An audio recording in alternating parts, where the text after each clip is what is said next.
Back up again.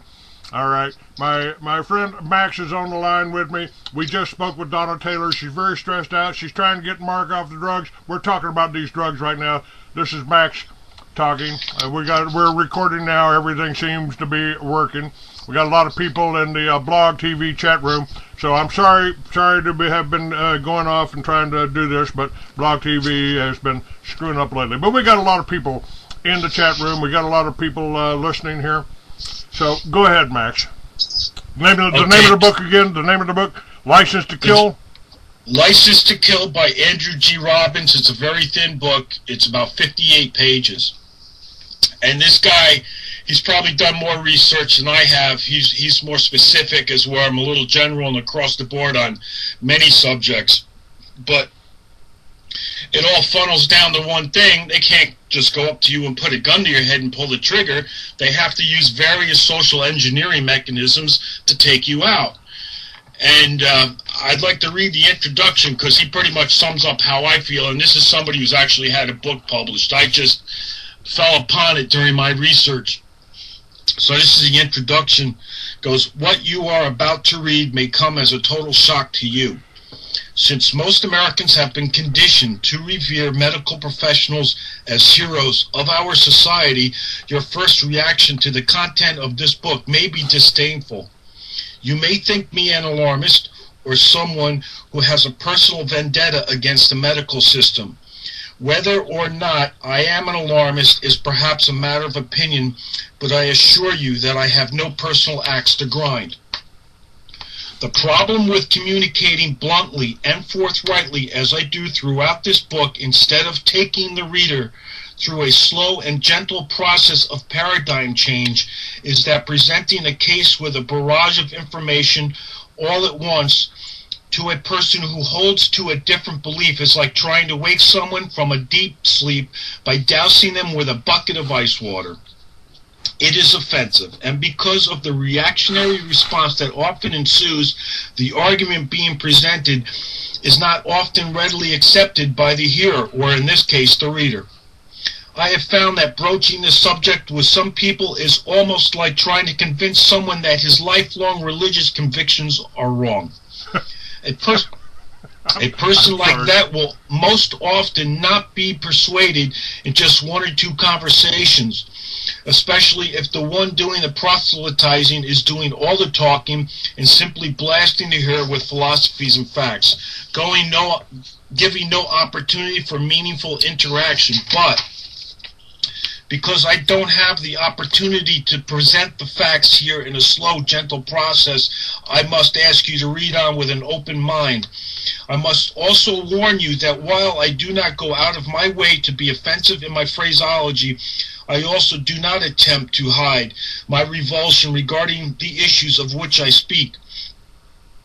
I believe there are certain issues which call for a strong response, ones that call for people of principle and a strong sense of morality to stand up, casting political correctness aside and declaring that certain things must not be tolerated by our society.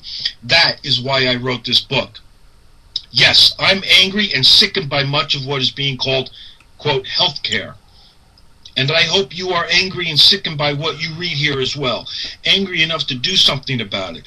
So because I am a person of principle, I do not apologize for the strong sense of conviction that I convey, and the distinct line I attempt to draw between right and wrong, good and evil. Lastly, I wish to state that I do not hate conventional medical doctors or medical professional. In fact, there have been occasions after writing of the first version of this book that I actually patronized patronized conventional medicine for nagging minor health issues that my usually successful nutritional approaches were slow in resolving. Perhaps I was thinking that maybe in the long period of the time since I had visited a medical doctor, some things had changed, and that maybe someone had gotten clued in. But the approach to care is always the same, and I inevitably come away from my interactions with conventional medical professionals with the same response and with the same opinion of them.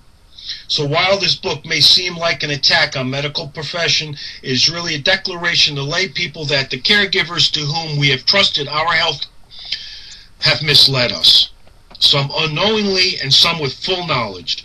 This book is written, therefore, with the hope that perhaps a few people who have been on a never-ending merry-go-round of conventional medical care may finally be free of their dependence on it and find a more effective method of healing.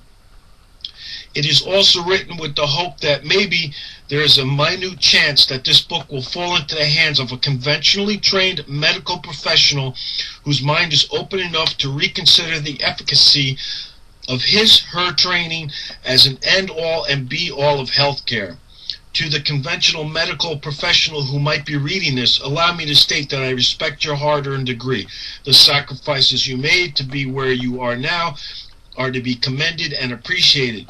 But let's be open and honest enough with ourselves to put our egos and personal agendas aside, recognizing that growth, progress, and enlightenment often come at the expense of sacred cows. It always requires considering other viewpoints and possibilities. While I understand that sometimes the bearer of bad news is shot and considered divisive and a rocker of the proverbial boat, it is my hope that somehow this book will serve as my little piece of a larger puzzle that is being pieced together toward the reconciliation of two divided camps and toward a hopeful future of a united, more effective system of health care. It's America's deadliest threat. This is next chapter, but they're killing us. I don't know how to put it any other way. Well, that's exactly what it is. You know, this whole system has been set up by the Federal Reserve, and Thomas Jefferson warned us about it. If you ever allow a private bank to issue your money, the banks and the corporations that spring up around them will leave your children homeless in the land that we conquered. And the whole system is set up. So, yeah, we got Social Security. But if you die at 68, they make money. You've been paying into this whole thing on your whole life, so if they can only give you some money back for 3 or 4 years and get you into this medical system, and this is what this whole Hillary Obama healthcare is about, folks. This is what it's about. To kill you. To kill you. Euthanasia. Death by medicine, I'm telling you. That's it. You know, and the Bible has stories about the slaves poisoning their masters so they could take over. Frankly, I think they're talking about, you know, the Jews who say they're Jews but are not, are of the synagogue of Satan. And I'll deal with that in a little bit. You've got all these Jewish doctors, and you've got these Jewish owners of the pharmaceutical companies. And folks, let me tell you who you are. You Americans are the Palestinians of tomorrow. They're setting it up. They're taking your land. They're, confiscating. Every plank on the Communist Manifesto is intact in here. Well, let me ask you a question, Clay. Yeah, I like that. I hardly ever ask me questions. No, it just seems like nobody wants to hear my opinion, but go ahead. Okay, we have all these conflicts going on in the Middle East, Israel, now Libya, Afghanistan, Pakistan. Collectively, how many deaths do you think per day are caused over there in the Middle East? I frankly think we have been in Armageddon for the last 100 years. Millions of people, possibly billions of people, have been killed in wars around the country, around the world for the last 100 years. And right now, we're over there to save the. This is like what's happening in Libya right now. What's happening in Iraq is the same thing that happened here in America in Waco. Well, we had to kill all of those people. We had to kill those 17 little children. We had to kill their parents to save them from a child molester. How do you know? How do you tell who is the bad guys? Which are the Arabs that are working for Gaddafi? Who are the Arabs? Who are the people that were supporting Saddam Hussein? And who are the rebels? How do you tell them apart? To hell with them. Bomb them all and blow them all up and let God sort them out. That seems to be what's going on. Well, let me rephrase my question. Okay. What do you think are the combined total deaths per day in the Middle East? I have no idea. I have no idea. I don't have enough data to say that. So give me a guess, a liberal guess. I'd say about 1,000 people a day. You would think 1,000? I would think it's maybe 100, 200 people a day. Thinking about it, car bombs, because in this country, to me, this guy is coming up with a figure I came up with, which is about, 2,000 to 2,700 people a day from just the mistakes. Now, there's a new angle I'm working on is, what's the combined total death rate from medicine if you include successful treatments? Now, a friend of mine's mother, and she pled with her mother, don't do the chemo. And this was in Germany, but the mother was going to do the medical protocol. Doctor says I need to do this. Doctor says I need to do this. My family's the same way. And, she, of course, when you're sick, you can't poison the body back to health. So, of course, she expires from the chemotherapy, and they put it down as natural causes. Now, you don't really know if it was really natural causes or if they poisoned the poor woman to death. And I'm leaning more towards they poisoned her to death and didn't really improve her life through nutrition or diet, life modification. So we say we have 250 deaths a day in the Middle East, which personally I think is very, very high. I think it's probably 100 at maximum of deaths a day, and I still think that's too high. 250 people die a day just from doctors' dirty hands right here in America, and to me, that's already too high. Just from dirty hands, so staph infections and whatever. Now, what Robbins is saying, Andrew G. Robbins in License to Kill, is the death rate from mistakes and things that could have been prevented, 25 to 2,700 people a day. The newer angle I'm including may double that if you include successful treatments, which means they're if you're languishing in the nursing home and they know you're the last of the Mohicans and you have all this property you inherited but you're just too feeble to know what to do. This is what nursing homes are about. And we figured out that maybe a third of them here in New York, New Jersey are run by Hasidic Jews. They'll just bump you off and take your property. They put liens out, and this is how they pay their debt and the bills from the medical care they gave you in the so-called nursing homes.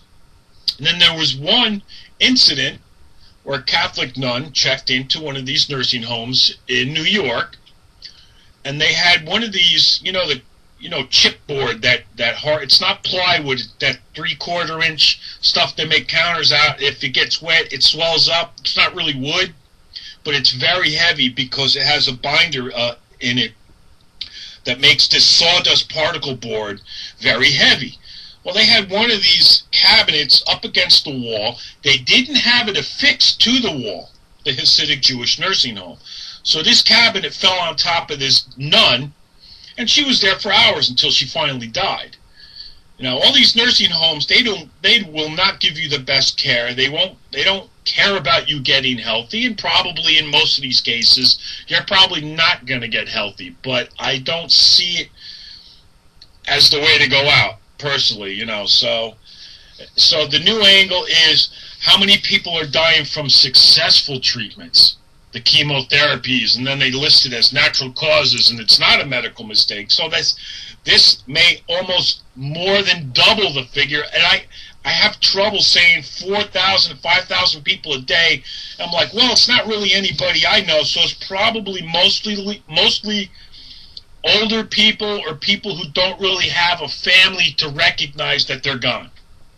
Because I would think I would know more people at this high rate, but I'm assuming that it's mostly the elderly and one or two occasional people around my age who just happened to get really sick, and the system swooped right in and chemoed them and radiated them to death.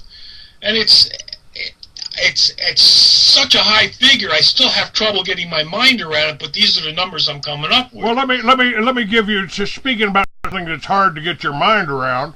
How about this? Steve Wilson, an investigative reporter for Channel 7 News in Detroit, did a story on the generic drug price gouging by pharmacies. He found with some of these generic drugs were marked up as much as 3,000% or more. Now, the brand names of these drugs, the markup is for Celebrex, the markup is 21,712%, and that's one of the low ones. On Norvasec, the consumer price is $188.29 for 100 tablets. The cost of the active ingredients is 14%. That's 134,473% markup. That's a little bit better than Keystone. And I've got DonnaTaylor back on. Donna, I'm talking with Max out of New York. And yeah, you're back with me. What's happening with you, dear? Well, they lied to me. I called twice at this clinic. I had and I'm not sick.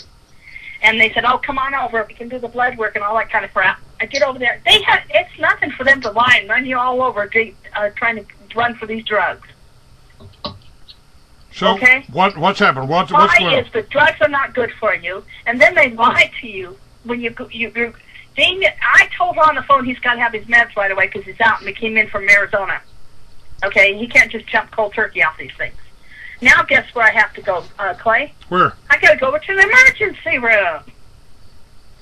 Like, I've got nothing better to do than to serve them. Now, wait a minute. The last time you took Mark into the emergency room of a hospital here in Arizona, they kept him for a year. Exactly, and they did that in Arizona, but Colorado has a deal here that one thing about Colorado is unless you want to be put in there, they can't do it unless you've committed a crime. So in Colorado, my attorney, Wesley Hoyt, told me that that's one thing that's good about Colorado. All right, so down here in Denver. Now, we're not talking about Colorado Springs because they went and put Mark in there 3 times in Colorado Springs, Colorado. We're talking the Denver County. And you've got an attorney nearby there, so maybe he'll be safe. But can't you find a doctor there? How about Dr. Ann Tracy? What about Dr. Ann Tracy? What about her? She worked with Mark. Well, she would have to be able to prescribe the drug to Mark because he can't come cold turkey off of it. She doesn't write prescriptions. What she does is help people come off the drugs, and she does court trials on people that've gone off the deep end. So, no, she can't write prescriptions. All right. Isn't it a shame I can't just take him right off and he wouldn't have to take it no more?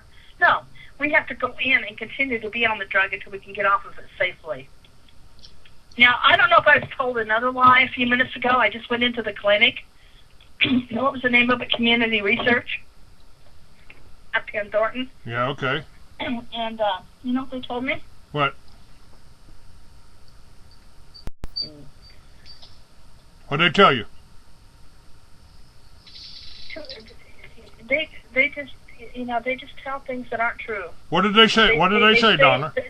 They said, well, we can do blood work here. We can do blood work here, right? We can get your meds. Okay, that's what's told to me on the phone. So I get up at 6:30 this morning, and I'm out there waiting in line at 7:30 in the morning, just so I could be first in line, right? I get there. Oh, we don't know who told you that. That's kind of lying they do. What do you think about that? I think that's all the time about everything. They lie all the time. They lie all the time. The only thing they want you to do is get him in there and make some more money off of your insurance, off of the state, whatever. Yeah, that's all they care about. They don't care what happens to you. They really don't. Well, you can't just stop these drugs cold turkey. No, that's why I'm at the emergency room now trying. And now I was told to come over here, so here I'm at the Central Health St. Anthony's. Okay, so I'm going to go in there, and they're going to have to provide, and then I got to go back to that place that I talked about. Spend about 3 or 4 hours there to do an intake. So we have a place to go. For the counseling, right? And so that's where we're at. Well, can I ask what drugs he's on? Yeah, he's on. Hang on a minute. Chlora something. Hang on. What's the name of your drug? I got it in front of me here. Is Mark there with you? Is Mark there with you? Let me. Donna. It's CLOZI. Okay, CLOZAPINE. And he takes 2 tablets in the morning and 2 at night. 100 milligrams. That's a lot. Yeah. Yeah, they're what, 100 milligrams? Mm-hmm. All right. Let me tell you what, Donna. Can I speak to Mark? Will Mark talk to me? Yes. Hold a minute. You want to talk to Clay? You don't want to talk to him? He's not up to talking. Okay. All right. Sorry. That's all right. I'm still once he gets off these drugs, he will be able to come. Well, okay. I don't. I'm not sure that I agree with the idea of weaning somebody off of these drugs. The drugs cause such contraindications that I think, in a way, he might be better off just going cold turkey. Get over it, stop the drugs, and keep him eating, keep him the right food, get him some trace minerals, get him some of the minerals, trace minerals with a fulvic acid in it that rebuilds cellular damage. Because if you're keeping him off, this is like well, we're just going to reduce the amount of radiation you're going to get gradually while we're killing this cancer. The chemotherapy is killing you, the users here. So I don't know that it's a bad thing. I don't know. I'm just doing what the attorney told me to do. Follow up, because he had gotten him out of there. Well, he got him out, but he got him out of the mental place. I appreciate Wesley. I met Wesley, and I appreciate his efforts, but he ain't a doctor, and maybe he's buying in to this bullshit. Well, you just need to get off them slowly. You need to get off of them slowly. No, maybe that's Dr. not Ann it. says the same thing, then. Who? Dr. Ann Tracy. Well, says get off them slowly. She's a doctor, so she still is suffering from years of indoctrination. Come on, yeah, but you have to understand when you come off certain drugs, you will crash very hard. You will become suicidal. You will become homicidal. You will become a very dangerous person, which is why I can't stand this stuff. Because I know half the women I know are on some mental pill, and Jesus, if they miss one or 2 days of it, they start the red line, and they start getting very angry and temperamental, and yeah. You got to be really careful with this stuff. Oh, yeah. And I don't know if they lied to... Listen to me, I don't know if they lied to me, but I just went into that community place, for services place. I just came out of there. And they said they have places where they can get you off the drug. Now, I don't know if that's another lie. I don't know what to believe. I'll find out later, Clay. I'll find out. Well, you almost find out. You almost need a rehabilitation type of setting. I don't know if you want to go to a rehab, but you would have to set up a place where there's some serenity and 4 pills a day, man. I mean, that's, I'm no saint. We know that it's not right what they've done to him. And, but, have you guys ever heard of Dr. Virapen, Virapen? He was on Coast to Coast. He's a guy from England, I think it was. Never heard of him. Okay, he used to work for the pharmaceutical company, and he was on Coast to Coast. And he went and exposed the pharmaceutical company because he used the drugs, for him to the different hospitals. And they took everything he owned. Everything. Sure, that's what they do. You start to buck the system and they target you. Now, what kind of crap is that? If that was really medically what you needed, would they be the actual medicine that you're supposed to be on? A regular medicine company wouldn't do that. Pharmaceutical. In the last, say 30, 40 years ago, pharmaceutical, like any of the pharmaceutical drugs. I just played this a tape. It's up on my website about from a drug salesman, a reformed drug salesman. And she says, man, this ain't right. These people, listen, they don't want to cure you, because if they cured you, they put themselves out of business. They put themselves out of business, and they've got 27,000% markup on these pills that you're getting. How much are these pills costing you, Donna?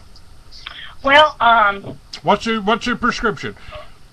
Well, I paid $81 for his prescription How last much? week. How much? $81. 80 for 1 week. $81? Yeah. Okay. Yeah.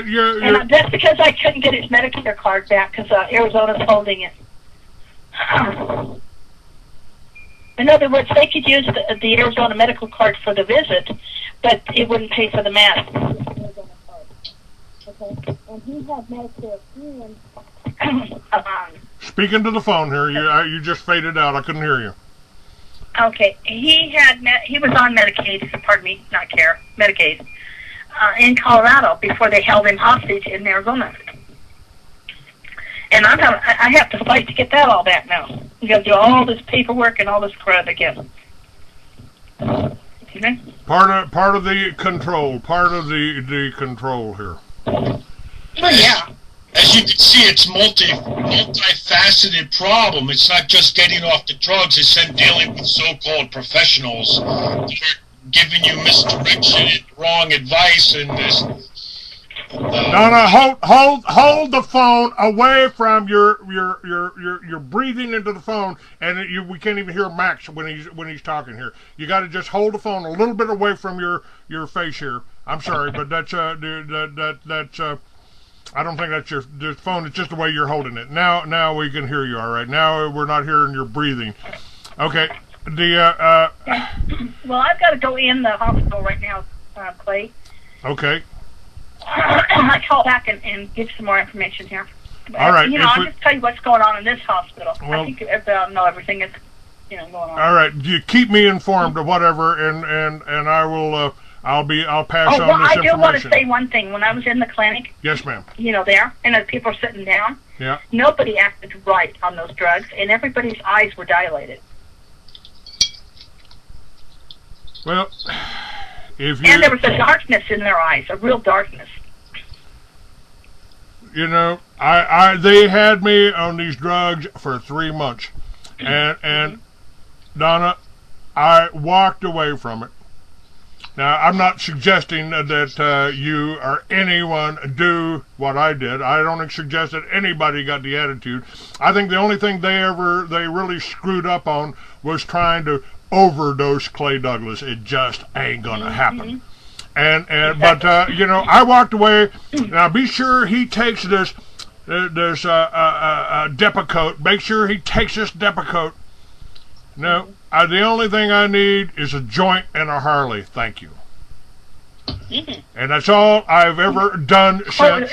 You mean smoke the weed a little bit and calm down? Yeah. That's Yeah.